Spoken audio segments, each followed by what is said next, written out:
if the sum of the two unit vector is a unit vector அப்ப ரெண்டு unit வெக்டரோட magnitude என்ன 1 1 அப்ப ரெண்டு வேல்யூமே ஒரே வேல்யூவா இருந்தா வெக்டார் அடிஷனுக்கு நீங்க மறுபடி ஃபார்முலா போட தேவையில்ல ஒரு ஷார்ட் ட்ரிக்ஸ் இருக்கு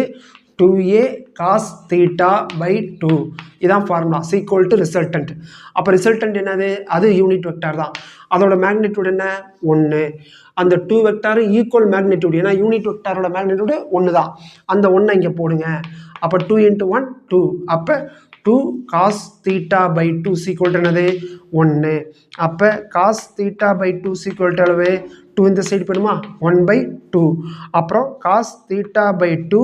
equal to 1/2 cos க்கு எந்த வேல்யூக்கு வரும் cos 60 இப்போ பாருங்க ரெண்டுமே cos னு வந்துச்சா இந்த நம்பர் மாதிரி இருந்துச்சு இப்போ cos theta by 2 இதா cos கேன்சல் பண்ணிருங்க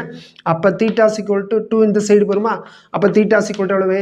120 டிகிரி அப்புறமா क्वेश्चनக்கு வாங்க then magnitude of difference அடிஷனுக்கு சம்முக்கு இந்த ஃபார்முலா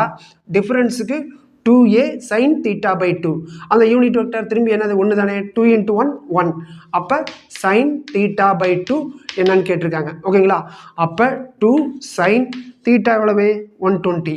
அப்ப 120/2 அப்ப 2 sin 120/2 எவ்வளவு 60 டிகிரி ஓகேங்களா 2 sin 60 எவ்வளவு √3/2 2 2 கேன்சல் அப்ப ஆன்சர் √3